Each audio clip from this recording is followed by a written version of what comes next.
Por lo tanto, vamos a brindar en primer orden la exposición de la doctora Claudia Briones, no sin antes recordar y compartir con ustedes algunas líneas sobre la trayectoria de la doctora Briones, que es antropóloga, es investigadora principal del Consejo Nacional de Investigaciones Científicas y Técnicas y profesora titular de la Universidad de Río Negro en el Instituto de Investigaciones en Diversidad Cultural y Procesos de Cambio Argentina. Sus artículos y capítulos del libro hacen foco en derechos indígenas y políticas indigenistas en Argentina y particularmente involucran la producción cultural y organización del pueblo mapuche tehuelche. Actualmente investiga sobre la expresión y reconocimiento de subjetivaciones cívicas socioculturalmente diversas en foco en la Patagonia norte de su país. Doctora Briones. Bueno, muchas gracias. Buenas tardes a todas, todos. Supongo que son tardes para algunos, un poco más tarde para otros, o más temprano. Lo primero que quiero decir que es un gusto estar en este panel. Le agradezco enormemente al equipo de Tefros la oportunidad de compartir con el doctor Joao este panel. Siempre es un gusto conversar con él. Lo vamos a extrañar a Guillón, pero bueno, siempre es lindo conversar también con él y seguro que brevemente lo estará haciendo otra vez con todos nosotros. La verdad que estaba pensando que dentro de todas las complicaciones que la pandemia nos trae, esta tal vez sea la circunstancia más feliz, porque fíjense que estamos pudiendo reunirnos. Ya veo muchos colegas de distintos países. No me metí en el chat a saludar, hace mucho que no veo algunos, pero para no complicar las comunicaciones, pero es un gusto y ojalá después podamos conversar, ¿no? Cuando venía esta idea de trayectorias, ¿no? De la mano de la invitación, la idea de trayectorias a mí me evoca muchas cosas, pero para este panel en particular, no sé, me surgía enmarcarla en la consigna feminista de los años 60, pero reformulándola un poco, ¿no? ¿Se acuerdan que esa tercera ola del feminismo empezó a decirnos que lo personal es político, ¿no? Y yo retomaría eso diciendo que lo personal es colectivo. Quiere decir que yo voy a hacer tal vez un recorrido de trayectoria en primera persona, pero voy a hablar de caminos que recorrí con algunos colegas mayores, otros colegas pares y posiblemente muchos más colegas jóvenes, ¿no? Así que después veremos si esto resuena con las experiencias de cada cual. Cuando vamos, digamos, a hablar un poco desde esa idea de trayectorias, es imprescindible marcar algún punto de origen, ¿no? Porque un origen en nuestra formación y en nuestras investigaciones iniciales, porque de alguna manera eso va moldeando, ¿no? Lo que vamos haciendo después, eso que retomamos y aquellas cosas con las que nos peleamos también. Así que empiezo por contarles que yo me formé como antropóloga en la Universidad de Buenos Aires. Empecé a estudiar durante la última dictadura militar. Antropología fue mi segunda carrera. Había dejado la universidad por esas mismas circunstancias, más o menos 3 años, y siendo estudiante de tercer año, en el año 80 empecé a hacer trabajo de campo en Patagonia, ¿no? Nos formaban en esa época con una antropología bastante clásica, eso llevó, mis trabajos de campo llevaron a que de las 3 orientaciones que teníamos yo optara por etnología, las otras 2 eran prehistoria y folclore. Y en todo caso, si yo, digamos, desde ese punto de origen profesional me pienso cronológicamente, podría identificar como 3 etapas, ¿no? Por esa formación inicial, la primera etapa, los primeros trabajos de campo, fueron como un momento de inmersión, ¿no? en la vida de comunidades del pueblo mapuche tehuelche, primero en Neuquén, después en Río Negro, después Chubut, ¿no? Pero sobre todo en Neuquén al principio, un poco aprendiendo, ¿no? Con esa inmersión estilos comunicativos, prácticas cotidianas, no tan cotidianas, saberes. Y era un momento donde, bueno, estas cuestiones un poco, ¿no?, quedaban enmarcadas en antropología simbólica y cognitiva de diferentes vertientes. Una segunda etapa se va dando, siempre los cambios van de la mano de aconteceres, ¿no?, en el entorno, en mis contextos de trabajo. Así que una segunda etapa empieza a perfilarse cuando se da, ¿no?, se van dando los procesos organizativos, ¿no?, de lucha por reivindicación de derechos diferenciados. Ustedes imagínense que yo empecé a hacer trabajo de campo cuando todavía no teníamos marcos jurídicos, ¿no?, ni normativos de reconocimiento de derechos diferenciados, ni en las constituciones, ni en la legislación, ni en la Argentina, ni a nivel internacional, ¿no? Así que cuando esos procesos se van dando, obviamente eso me abre, ¿no?, me hace abrir en dos direcciones. Una tiene que ver con justamente los procesos de organización del pueblo mapuche tehuelche, que acaba siendo el tema de la disertación doctoral, ¿no? En una época donde bueno, entonces el marco de los nuevos movimientos sociales era un poco, digamos, un referente de lo que venía pensando. Y también progresivamente, ¿no?, fui como incorporando, abrevando, digamos, en los estudios culturales, sobre todo los británicos, especialmente los británicos, ¿no?, ideas como las de Stuart Hall de forcejear con los ángeles, de la teoría para politizar la teoría y teorizar la política, ¿no? Esa era una primera dirección. La segunda dirección de esta etapa, bueno, fue tratar de entender los contextos jurídicos que se estaban transformando, las políticas indigenistas, ¿no? Y eso siempre enmarcado en proceso de construcción de la nación como Estado.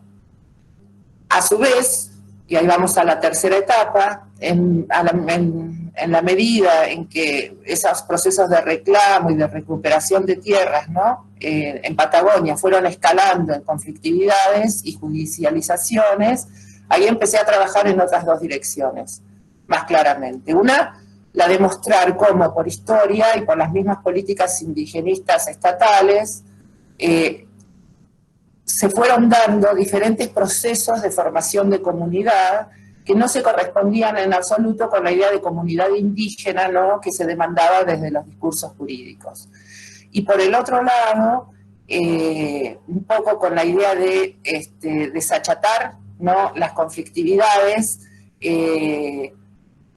empezar a ver cómo en los desacuerdos hay distintos tipos de bordes o fricciones, ¿no? Si yo incluso pensara todo esto más teórico-metodológicamente, estas etapas, diría que por lo menos en mí ha habido dos decisiones que fueron bastante sostenidas, ¿no?, y que en el fondo lo siguen siendo hasta el día de hoy. Por un lado, el perseverar en seguir trabajando en Norpatagonia, ¿no?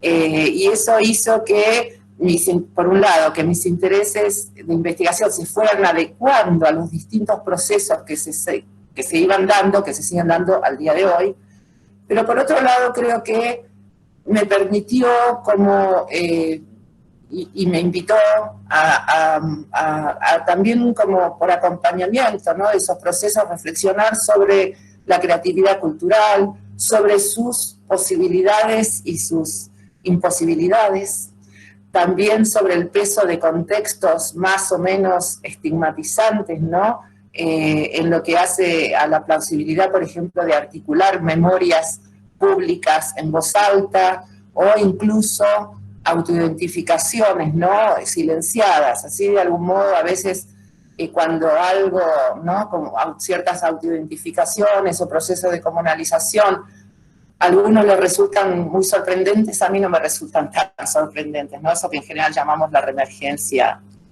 como concepto. En relación, la segunda decisión que mantuve, ¿no?, también en el tiempo y en relación con perseverar en Patagonia, en mi caso, para mí siempre la teoría es un medio, ¿no?, y nunca es un fin. Así que siempre las perspectivas teórico-metodológicas que fui ensayando siempre buscaron en realidad adecuarse, dar cuenta de los procesos, ¿no?, que iba viendo, que iba presenciando, que me solicitaban poner en foco, a veces mis propios interlocutores, o cómo nuestras mismas prácticas de interacción nos iban llevando a problematizar distintas cosas. Quiere decir entonces que si yo lo pienso desde este devenir, digamos, identificaría dos puntos de inflexión fundamentalmente, ¿no?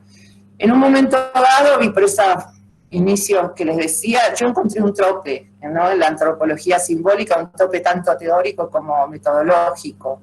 El tope teórico tenía que ver con que no me daba ninguna posibilidad buscar por ahí de poner las prácticas y los procesos sociales en sus contextos sociopolíticos más amplios, ¿no? Y en torno a lo metodológico, respecto de lo metodológico, lo que también, a medida que el activismo fue ganando escena, el activismo mapuche tehuelche iba ganando la escena, ¿no?, empecé a sentir incomodidades, ¿no?, como antropóloga, para estar o seguir yo, tratando cuestiones que hacen a la confidencialidad y a la privacidad cultural, ¿no? Así que, bueno, esos dos puntos de inflexión, el primero, un poco ese paso de la antropología simbólica me hizo ir desplazándome hacia los estudios étnicos, ¿no?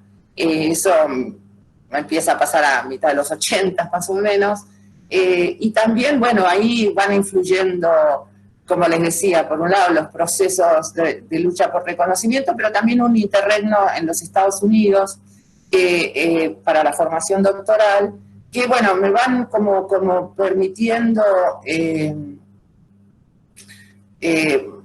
definir más claramente mis incomodidades con los estudios étnicos, y a partir de ahí empezar a trabajar, ¿no?, desde una perspectiva de ver siempre la co-construcción entre aboriginalidad y nación. A veces hoy se habla de indigeneidad y hay, digamos, en cierto modo, aboriginalidad e indigeneidad tienen cierto aire de familia, aun cuando lo que yo buscaba con ese concepto de aboriginalidad era anclar, ¿no?, en tiempo y espacio, de maneras específicas, esos procesos de co-construcción, ¿no? Entonces, a medida que iba sintiendo que había más cosas que incorporar, empiezo a tratar de redefinir otros conceptos heurísticos, ¿no?, como el de formación nacional o formaciones provinciales de alteridad, economías políticas de producción de diversidad cultural, geografías estatales de inclusión-exclusión, que dan lugar a geografías simbólicas de nación, pero enfatizo siempre que para mí estos son conceptos heurísticos, ¿no? Eso quiere decir que son un lente para mirar y empezar a investigar, no son respuestas dadas de antemano, ¿no? Y sobre todo conceptos que también me empezaba a interesar, digamos, como para leer comparativamente procesos entre países, o entre regiones de un mismo país, o entre épocas diferentes de una región o de un país, ¿no? Eso es un primer punto de inflexión. El segundo punto de inflexión, como les decía, con la tercera etapa, se da a medida que estos procesos de demanda empiezan a esgrimir en público cuestiones que antes estaban vinculadas a la privacidad cultural, ¿no? Entonces ahí me daba la sensación que había que repensar muy claramente esta idea de lo intercultural. Empecé a bucear un poco en la idea, o en el programa de ontología política, ¿no?, de la Cadena, Blaser, Escobar, tratando de redefinir la idea de desacuerdo, de Rancière, y ahí un poco, bueno, el último libro tiene que ver con esto, ¿no?, con conflictividades que podemos llamar interculturales, pero tratando de mostrar que lo que complica nuestras convivencias, necesitamos saber qué las complica para saber a dónde dirigirlas. Un poco tiene que ver con que en una determinada conflictividad hay distintos tipos de fricciones o de bordes, ¿no?, que son tanto ideológicos como ontológicos y epistemológicos, ¿no?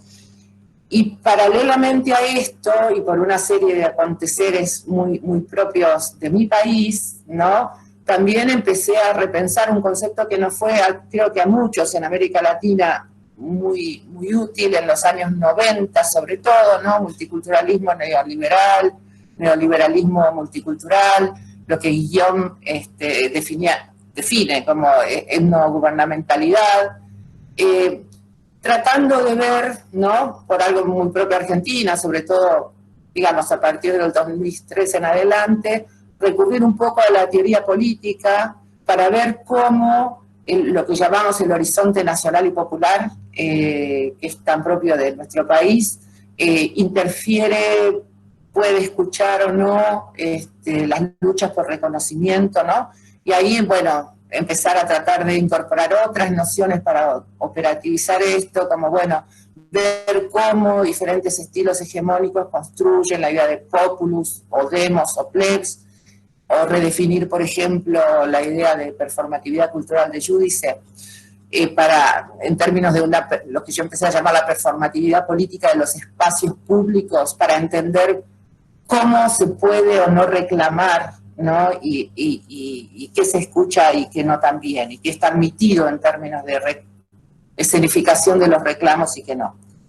Y a la vez, digamos, por esta perseverancia, ¿no?, y por distintas cosas conversadas, acordadas con los interlocutores, lo que fue pasando a la par es que, bueno, las metodologías, claro que fueron cambiando, ¿no es cierto? Tal vez empecé a practicar, antes de que las cosas se llamaran así, distintas formas de colabor que hoy quedan como englobadas en esta idea de la investigación en colaboración o de las metodologías horizontales, ¿no? Y por supuesto, bueno, y después empezar a reflexionar un poco retrospectivamente para pensar su pertinencia, para poder definir lo que en términos ético-políticos para mí es la importancia de sostener y respetar lo que llamo la autonomía relativa de las agendas, sean de nuestros interlocutores o las nuestras también, ¿no? Así que, mirando un poco a futuro,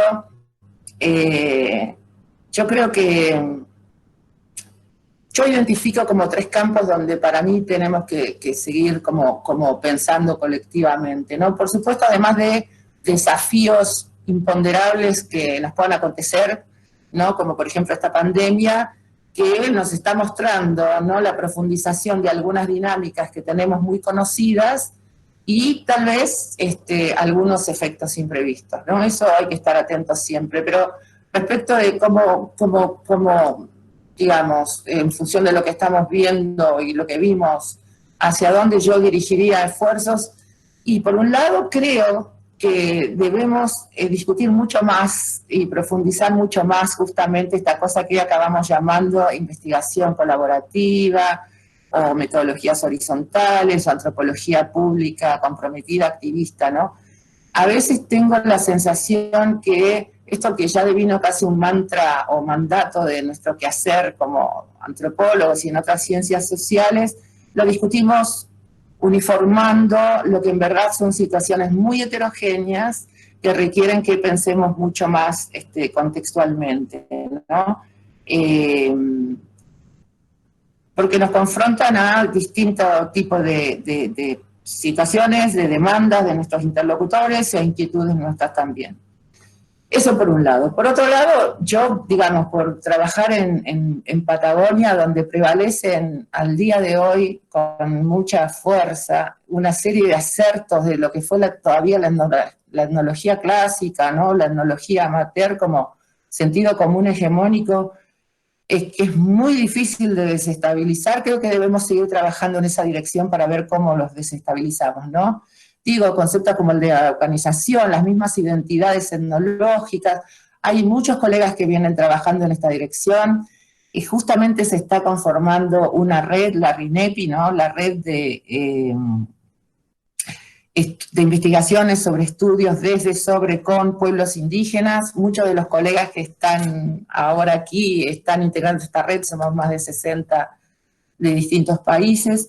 Y a mí, digamos, y lo que todavía me preocupa bastante, y por eso creo que debemos perseverar en el esfuerzo colectivo de trabajar estas cosas, es que por lo menos en Patagonia, por más que venimos tratando de hacerlo, tenemos muy poco éxito, ¿no? Quiere decir que nos falta todavía entender algo más de cómo operan estas imágenes imaginarios, y siempre enmarcándolos, ¿no?, con un análisis constante de lo que son las geopolíticas de conocimiento y los efectos que esas geopolíticas tienen en nosotros y en nuestros interlocutores también, nuestros distintos interlocutores.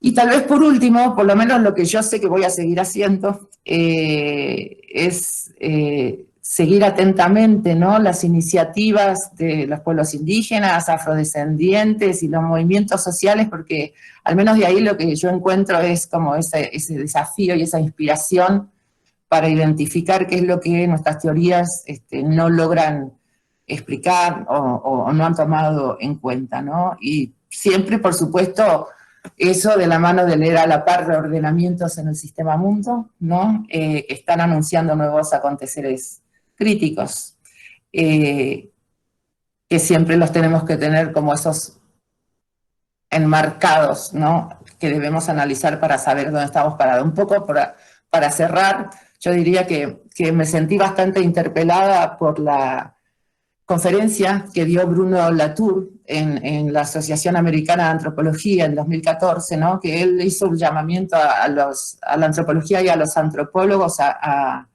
hacer antropología de nuestra contemporaneidad, ¿no?